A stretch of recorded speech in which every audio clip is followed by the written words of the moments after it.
स्वागत है ABP news के शिखर सम्मेलन में। इस वक्त आप तमाम मेहमानों को यहां पर आज दिन भर देखेंगे। कई उत्तर प्रदेश की सियासत से ताल्लुक रखने वाले दिग्गज इस मंच पर होंगे और आपके सवालों का जवाब यहां पर देंगे। एबीपी न्यूज ने इसकी पूरी तैयारी की है। एक और खास मेहमान हमारे साथ यहां पर इस वक्त मौजूद हैं। देखिए, उत्तर प्रदेश की सियासत का ये एक बड़ा नाम है, ओबीसी का राज्य में एक बड़ा चेहरा है। उत्तर प्रदेश में योगी सरकार में बहुत महत्वपूर्ण इन्हें कहा जाता है। उप मुख्यमंत्री केशव प्रसाद मौर्य यहां पर इस वक्त हमारे साथ मौजूद हैं। जोरदार तालियों से इनका स्वागत कीजिए। मैं आपको आमंत्रित करना चाहती हूं यहां पर, क्योंकि पिछड़े वोट की बाजी कौन किसके साथ राजी, इस पर चर्चा होगी। केशव जी, प्लीज आपको आमंत्रित करती हूं। और साथ ही यहां पर मंच को संचालित करेंगे मेरे सहयोगी अखिलेश आनंद। स्वागत है आपका।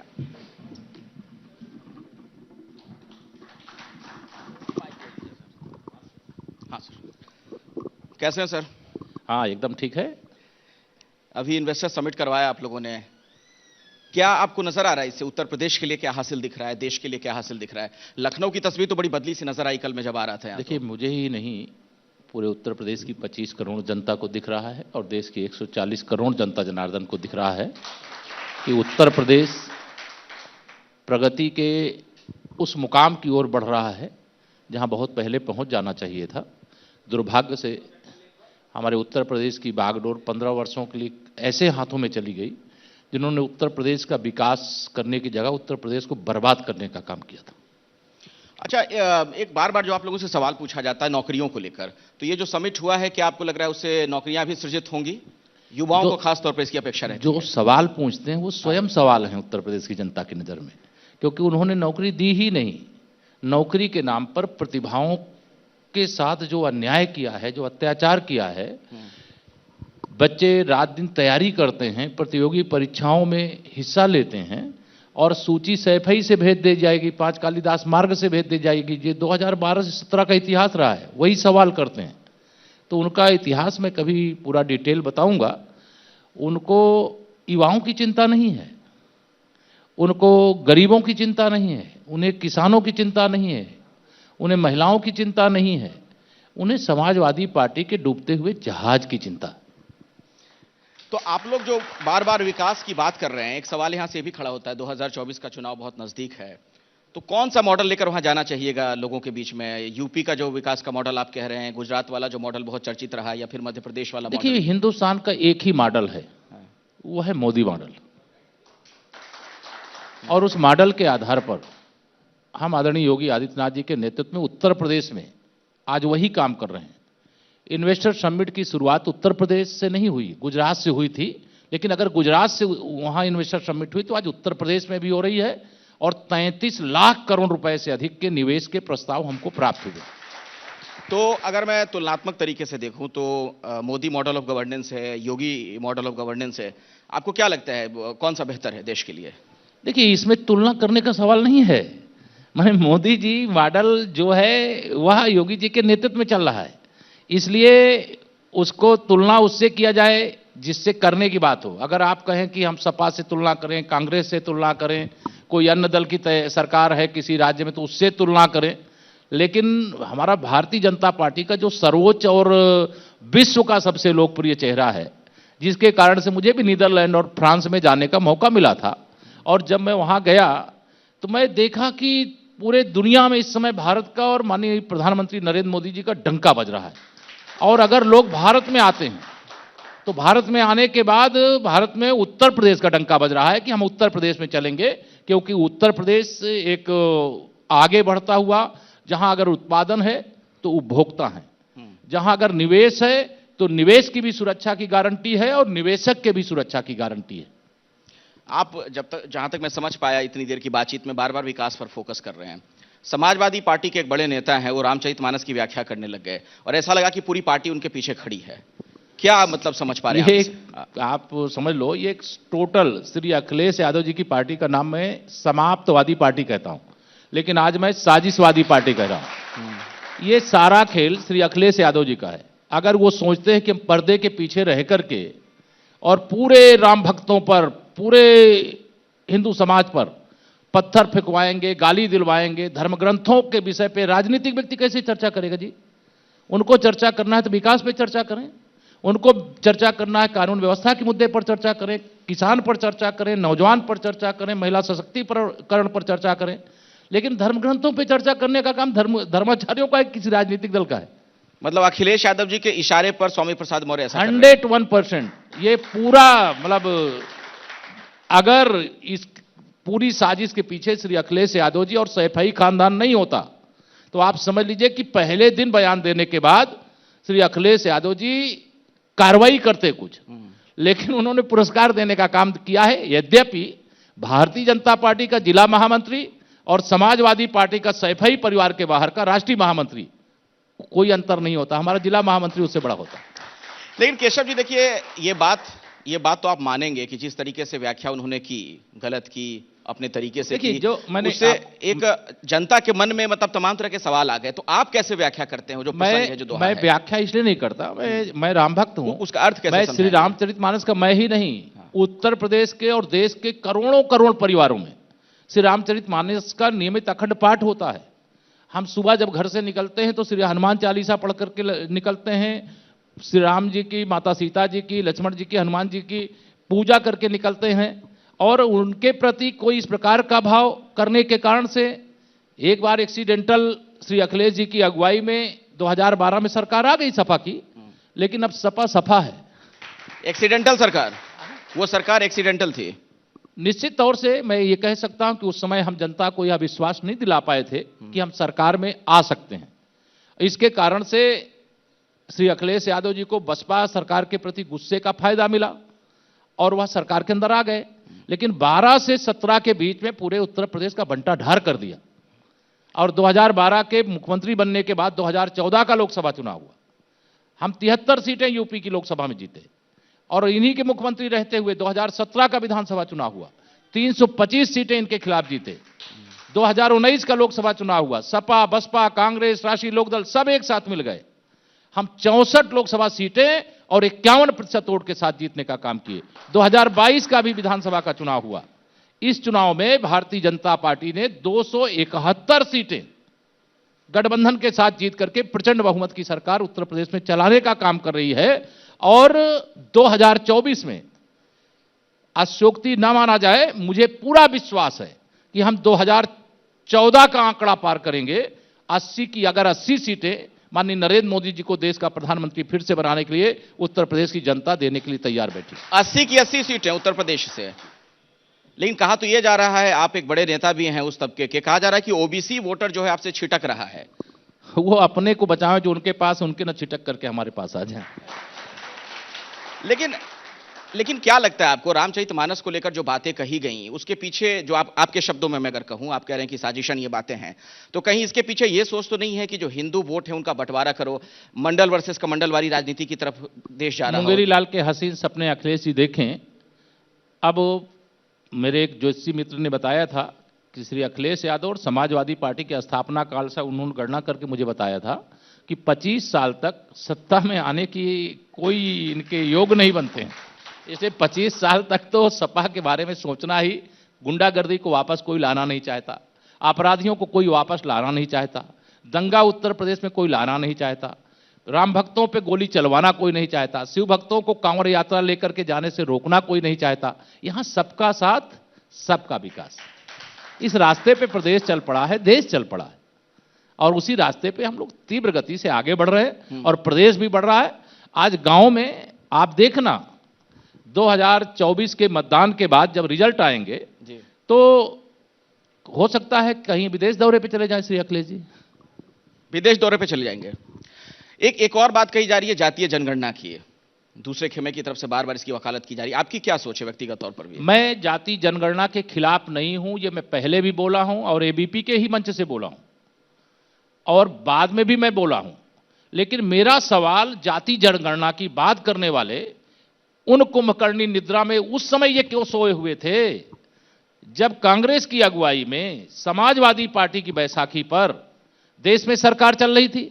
उस समय इनको याद नहीं आई। आज एक गरीब मां बाप का बेटा, एक चाय बेचने वाले का बेटा देश का प्रधानमंत्री बन गया तो जाति वैमनस्य फैलाने के लिए इस प्रकार की कोशिश कर रहे हैं। जाति जनगणना के हम विरोधी नहीं है, लेकिन पहले ये जवाब दे कि उस समय ये क्यों नहीं बोले जब इनके समर्थन से सरकार चल रही थी। बैसाखी हटाते उस समय की सरकार गिर जाती। ये एक साजिश है भारतीय जनता पार्टी की। जब से देश में सरकार बनी है, देश में हम मजबूत हुए हैं, दुनिया में भारत की साख बढ़ी है, और उस साख से दुनिया के अंदर भी जो भारत विरोधी ताकतें वो तो परेशान है ही, लेकिन जो भाजपा विरोधी ताकतें देश के अंदर है, सबके सारे लोग एकजुट हो जाओ, नहीं मोदी जी फिर से आ जाएंगे। अरे मोदी जी तो आएंगे, जनता लाएगी, जनता लाना चाहती है। लेकिन एक बात मुझे समझ में नहीं आ रही है, मैं कोट कर रहा हूं, अखिलेश यादव जी आपसे आजकल सहानुभूति भी जता रहे हैं। उन्होंने थोड़े दिन पहले एक ट्वीट किया था, मैं पढ़ के सुना रहा हूं। वो कह रहे हैं ओबीसी वाले मुद्दे पर कि यूपी के डिप्टी सीएम को पिछड़ा होने की वजह से फोटो में जगह नहीं दी जाती है। श्री अखिलेश यादव जी से आप भी आपके साथ आएंगे कि नहीं आएंगे? आएंगे कि नहीं आएंगे? यहाँ आएंगे कि नहीं? आज तो शायद उनका कार्यक्रम नहीं है। हाँ। नहीं है। हाँ। नहीं, अगर नहीं आ रहे तो कोई बात नहीं, अगर आते तो आप जरूर मेरी ओर से पूछ लेते कि जब वह मुख्यमंत्री थे, जब समाजवादी पार्टी का बहुमत था, तब किस मौर्या को, किस लोधी राजपूत को, किस राजभर को, किस चौहान समाज के, किस पाल समाज के, किस पिछड़े वर्ग के व्यक्ति को उन्होंने उत्तर प्रदेश की समाजवादी पार्टी की सरकार में उप मुख्यमंत्री बनाया था?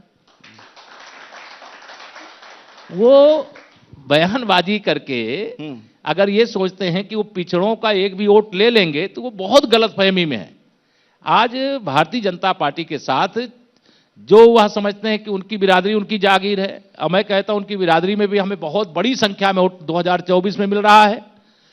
जिस मुस्लिम समाज को वो यह समझते थे, पासमानदा मुस्लिमों को, कि वह उनके लिए मजबूर है वोट देने के लिए, आज पासमानदा मुस्लिमों के अंदर भी बहुत परिवर्तन आया, वह भी भारतीय जनता पार्टी के साथ है। समाज का कोई तबका ऐसा नहीं है जो आज भारतीय जनता पार्टी को वोट नहीं देना चाहता। एक और जो कोई फोटो वाली बात हो रही है केशव जी, तो एक और ट्वीट आपने किया, उसी का मैं जिक्र करना चाह रहा हूं। आप ही के ट्विटर हैंडल पर मैंने देखा, उसमें आपने लिखा है कि नए भारत का नया उत्तर प्रदेश, 33.5 लाख करोड़ से अधिक रिकॉर्ड निवेश प्राप्त हुआ। माननीय राष्ट्रपति श्रीमती द्रौपदी मुर्मू जी की प्रेरणा व माननीय प्रधानमंत्री श्री नरेंद्र मोदी जी के मार्गदर्शन में यूपी ग्लोबल इन्वेस्टर समिट 2023 का सफल आयोजन हुआ। तो आपने भी तो इस फोटो में कहीं योगी जी का जिक्र नहीं किया। ये जब ये विषय, योगी जी तो हमारे मुख्यमंत्री हैं जी, मतलब हमारे माननीय उन्हीं की अगुवाई में उत्तर प्रदेश का ये ग्लोबल इन्वेस्टर समिट का आयोजन हुआ है, और माननीय महामहिम राष्ट्रपति जी आई हैं, माननीय प्रधानमंत्री जी आए हैं, तो उनका आना ही हमारे लिए एक तरह से वरदान के स्वरूप है, आशीर्वाद के स्वरूप है। और यह गौरव की बात है कि जिस ग्लोबल इन्वेस्टर समिट का शुभारंभ देश के आदरणीय प्रधानमंत्री जी कर रहे हैं, उसी समिट का समापन आदरणीय राष्ट्रपति जी आकर के करने का काम कर रही हैं। ये उत्तर प्रदेश के लिए गौरव का विषय है। ठीक है, अब मैं थोड़ा आता हूं गवर्नेंस पे। चूंकि उत्तर प्रदेश के बुलडोजर मॉडल की बहुत चर्चा होती है, कई जगहों पर हमने देखा कि उस तरह से प्रयास भी किया गया लॉ एंड ऑर्डर सुधारने के लिए, लेकिन कानपुर की जब इस तरह की घटना इस बीच हो जाती है तो बहुत सवाल भी खड़े होते हैं। नहीं, यह दुखद और दुर्भाग्यपूर्ण है। इस घटना से हम भी दुखी हैं। माननीय मुख्यमंत्री जी की अगुवाई में सरकार का स्पष्ट निर्देश है कि किसी गरीब को अगर उसका अवैध कब्जा है तो भी छेड़ा ना जाए, लेकिन किसी भूमाफिया को, किसी गुंडे को, किसी अपराधी को अगर उसने अवैध कब्जा करके रखा है तो उसे छोड़ा ना जाए।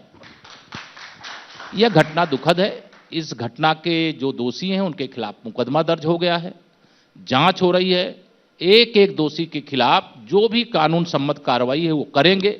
अब उस परिवार के उन माताजी को, उस बहन को हम लोग तो जिंदा वापस नहीं ला सकते, वो तो हम सबको छोड़ करके चली गई हैं, लेकिन उस परिवार के प्रति पूरी संवेदना है और उस परिवार के साथ पूरी सहानुभूति है, और सरकार पूरी तरह से परिवार के साथ खड़ी है। जिन लोगों ने गलत किया है उनके खिलाफ कठोर कार्रवाई करेंगे। आप सर कार्रवाई की बात कर रहे हैं, अखिलेश यादव इस मुद्दे को कहीं और ले गए। वो कह रहे हैं कि योगी सरकार में ब्राह्मण निशाना बनाए जा रहे हैं। अब सोचिए पहले कितने मतलब खोखले हैं श्री अखिलेश यादव जी। मतलब ये ब्राह्मण और गैर ब्राह्मण का कहां विषय आ गया? यह एक शिकायत के आधार पर जांच के लिए कोई टीम गई, और जांच के लिए टीम गई, उस दौरान दुखद ये घटना घट गई जिससे सरकार भी दुखी है, और जो दोषी हैं उनके खिलाफ मुकदमा दर्ज हो गया है। दर्ज मुकदमे पे विवेचना हो रही, कुछ लोगों की गिरफ्तारी भी हो गई है। अब श्री अखिलेश यादव जी का आप समझिए पहले कि उनके पास मुद्दा विहीन है, कोई मुद्दा नहीं है। जिस कोई अपराध करे, अगर उस अपराधी को बचाया जाए, कोई अधिकारी या कर्मचारी ने गलती किया, उसको कोई बचाने की कोशिश करे, तब तो इस प्रकार की बात अगर वो नेता विपक्ष के नाते कहते तो उनकी बात को समझ में आता कि अब ये ब्राह्मण विरोधी, पिछड़ा विरोधी, अनुसूचित वर्ग विरोधी, मुस्लिम विरोधी, गुंडा विरोधी, वो कुछ भी कह सकते नहीं, हैं। लेकिन विकास पर भी सवाल खड़े कर रहे हैं। एक और ट्वीट उन्होंने किया, उन्हीं के हवाले से ट्विटर हैंडल पर मैंने देखा कि आजमगढ़ डिपो की एक बस है जिसमें बहुत सारे लोग धक्का लगाते हुए दिख रहे हैं, और अखिलेश यादव कह रहे हैं कि इसमें भी डबल इंजन लगा है क्या, थोड़ा निवेश उत्तर प्रदेश भाजपा सरकार की प्रतीक रूपी इस बस में भी कर दीजिएगा। श्री अखिलेश जी के मैं ये कहूंगा कि वो मुद्दा विहीन है। अगर कोई गाड़ी कभी बिगड़ जाएगी, और बिगड़ जाए, क्या गाड़ी कभी बिगड़ती नहीं है क्या? जब वह सरकार में थे क्या गाड़ी बिगड़ी नहीं थी क्या? उनके पास मुद्दे का अकाल है। अगर कोई गाड़ी बिगड़ी होगी, कोई साइड करना होगा, या नहीं बैटरी डिस्चार्ज हो गई होगी, कोई ऐसा कर दिया होगा, वो कहां की फोटो है मुझे ये भी नहीं पता है। बस वाली बात को और आगे ले गए, कह रहे हैं कि बस का किराया 24% बढ़ाकर यूपी सरकार इन्वेस्टमेंट समिट का खर्च जनता की जेब से निकाल रही है। ये उनको थोड़ा और अपने जो आर्थिक सलाहकार लोग हैं उनसे चर्चा करें। जब कई प्रकार के मूल्य वृद्धि होती है तो उसमें रोडवेज भी एक उत्तर प्रदेश की जनता की सेवा के लिए अलग अलग प्रकार के वाहनों को, रोडवेजों के लिए अलग अलग प्रकार का थोड़ा सा किराया वृद्धि जरूर हुई है, क्योंकि अगर किराया वृद्धि नहीं करेंगे तो हम अच्छी सुविधाएं सेवाएं कैसे दे पाएंगे। लेकिन श्री अखिलेश यादव जी बस में बैठ करके नहीं चलते हैं। अगर वो बस में बैठ के चलते तो उनको समझ में आता है कि उनके समय की खटारा बसें कैसी थी और आज की बसें कैसी। ठीक है, अब सर मैं थोड़ा धर्म वाले सवाल पे आता हूं। धर्म को लेकर बड़ी चर्चा हो रही है। महमूद मदनी ने इस्लाम को सबसे पुराना धर्म बता दिया, मुस्लिमों के प्रति नफरत बढ़ रही है, इस तरह की बात कही जा रही है। देखिए, इस देश के अंदर सबका साथ सबका विकास हो रहा है और सारे लोग भारतीय जनता पार्टी के साथ बहुत तेजी से जुड़ रहे हैं।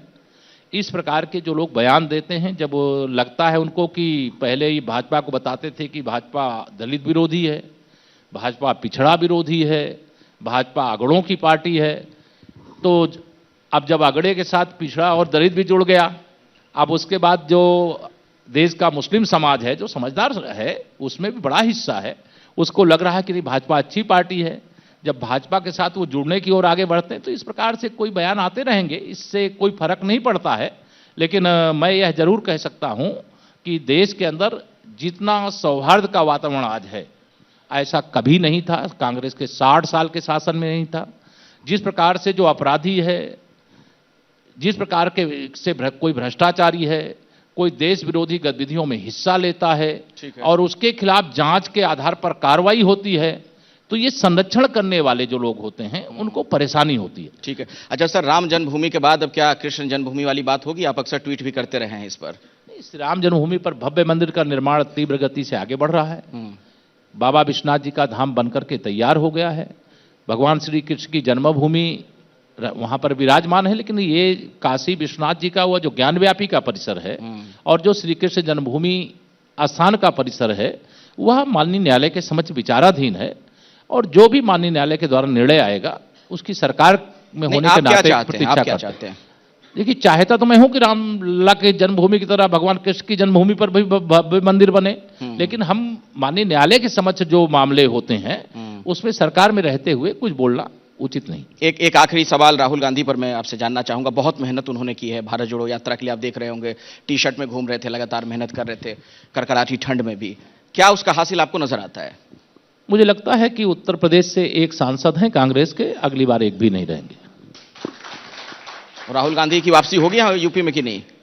राहुल गांधी की वापसी होगी कि नहीं यूपी में? मैंने कहा ना कि उत्तर प्रदेश में राहुल गांधी जी 2019 के लोकसभा चुनाव में हमारी केंद्र सरकार में मंत्री बहन स्मृति ईरानी जी से चुनाव हार गए थे, और उनकी माताजी रायबरेली से श्रीमती सोनिया गांधी जी जीत गई थी। लेकिन हमें पूरा भरोसा है, जब हम 80 में से 80 कहते हैं तो कोई कांग्रेस के लिए हम छोड़ने की बात नहीं कर रहे हैं। और आप विश्वास रखिएगा, आज मैं कह रहा हूं आपसे, अमेठी रायबरेली दोनों में भारतीय जनता पार्टी का कमल खिलेगा, बाकी प्रदेश की सभी सीटों में खिलेगा। ठीक है सर, वक्त नहीं है, लेकिन एक छोटा सा सवाल और है, चूंकि इसकी बड़ी चर्चा हो रही है। लखनऊ एयरपोर्ट से बाहर निकलिए तो लक्ष्मण जी की मूर्ति नजर आती है। लखनऊ का नाम बदलने वाला है क्या?